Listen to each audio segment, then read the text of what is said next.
Hi, my name's Ollie Welsby and I'm a mental health, wellbeing and safeguarding consultant working primarily with schools but also businesses. The vast majority of my work at the moment is around supporting schools dealing with what seems like an ever-increasing number of children, young people and also staff with mental health concerns, and helping schools to support them in terms of what they do to be able to best support the young people.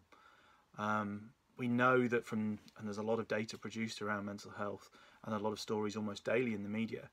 We know that from the 2007 to 2014 data set, there was a 50% rise in generalised anxiety disorder, there was a 50% rise in depression, there was a significant rise in phobias and so on. So something seems to be changing over the past 10 years at least.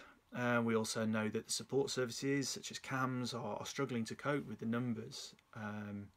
And through no one's fault, they're just the sheer weight of numbers means it's very hard to deal with and support effectively young people, refer to them, and also adults as well. There are stories in the news almost daily, such as there was one in August of the 5th of teenage girls reported, 14-year-old girls I think it was, reported self-harm. UK has the highest self-harm rate of any country in Europe. Now, obviously, self-harm isn't a mental illness in itself; it's a demonstration of distress. But figures such as those that are in the media and the vast rise in reported young people who have ever reported self-harming, again between those two data sets, again is a considerable rise. So schools are really struggling to understand what to do. Traditionally, mental health and wellbeing has come under the SEND Code of Practice, which was revised last in 2015, but it's increasingly becoming a safeguarding responsibility, and a lot of the sort of DSLs within schools and the safeguarding and pastoral teams are wondering how best to support the young people, because if it's a safeguarding responsibility, it's all very well having a kind of response, and often the SEND response is to provide the educational provision for those young people who have a diagnosed condition. But the safeguarding response is more around what do we do to prevent mental illness as effectively as possible amongst the young people in our care. If the figures of 1 in 10 young people suffering at any one point with a diagnosable mental illness are to be believed, then if that's 3 in every class of 30, then it's a considerable responsibility for safeguarding teams and teachers and educational professionals working with young people to be able to support them as best as they can. The cost to the UK economy is widely quoted by various different charities at anything from 51 billion a year up to 104 billion a year, depending on the set of data that we look at. Either way, this is a phenomenal cost, and it's a phenomenal cost for schools in terms of teaching load, because covering members of staff, if one of the biggest causes of staff absence is work-related stress or mental ill health, then that's a phenomenal burden for schools to bear beyond just the remit of safeguarding young people. We know that almost half national absenteeism claims are due to mental illness, and schools, we know, teaching in particular, is one of the most stressful professions there is. So what can we do about this? What's changed and what can we do? Many schools now are working towards whole school approaches, which is a great thing to have, and they're developing mental health policies, mental health strategies, and a lot of the work I do is around supporting schools with that, and it's great to see the amazing work that a lot of schools are putting in.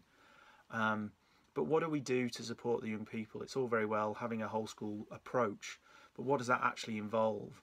And often the question for many schools is who pays for that? Because having additional counsellor support, having a large number of mental health first aid trained staff can be an incredible cost to the school, and what we know are already strained times when it comes to finances, particularly in the state sector, but also in the independent sector as well. We also know that mental health and wellbeing, it's something that everybody has. Everyone has a state of mental health. And so therefore promoting a positive mental health should be kind of at the core of everything we do. And yet it's something that, as schools, we don't necessarily have as part of the curriculum. I know the Education Secretary said it has to be on the curriculum or an element of the curriculum from 2020, and the resources should be available from 2019. But how those are delivered and who delivers them is going to be crucial to its effectiveness. Being able to really know and what we're talking about to young people. You have maths teachers who are maths specialists. Do we have wellbeing specialists in school? Do we need to really start with the staff to understand the stresses and strains of working in education? Because we don't want to appear hypocritical talking to young people about how to deal with stress and anxiety and pressures if one of the professions that is incredibly stressed and under pressure. The people within that profession, do we really get what we're going to be talking to these young people about, or do we need to bring in specialist trainers and so on for young people? That again, there's going to be a phenomenal cost around that. We know that mental ill health disproportionately affects certain socioeconomic groupings. So, for example, those with household incomes of less than £100 a week, we know are 4 times likely to, 11 to 16-year-old cohort at least, 4 times more likely to have a diagnosable mental illness than those in whose household income is over £770 a week. We also know that looked after children are significantly more affected by mental illness than the remainder of the sort of cohort of each year group. We know that looked after children in short-term placements have a phenomenally high. I think it was the Localis report showed that figure was up to 67% of 11 to 16-year-olds in a short-term placement that lasted less than a year had a diagnosable mental illness. So again, we have this kind of safeguarding responsibility to make sure we can intervene and support those young people the best way we can. And intervening early can make all the difference. The Mental Health Foundation published some evidence earlier this year demonstrating that in one review, schools with effective mental health intervention programs demonstrated an 11% improvement in academic achievement, a 25% improvement in social and emotional skills, and a 10% decrease in classroom misbehaviour, anxiety and depression. So, the early interventions are really important. But what can schools do, and how can we do this? How can this be the total responsibility of one person as a safeguarding lead, or a mental health lead, as they're going to need to be appointed as well, or one person who's had a one-day mental health first aid training? What can schools actually do? Because if this is something that is going to be dealt with and going to be dealt with effectively, then this needs a lot of thinking. This needs more than just 1 or 2 or 3 or 4 people involved in this. This needs a real whole school approach.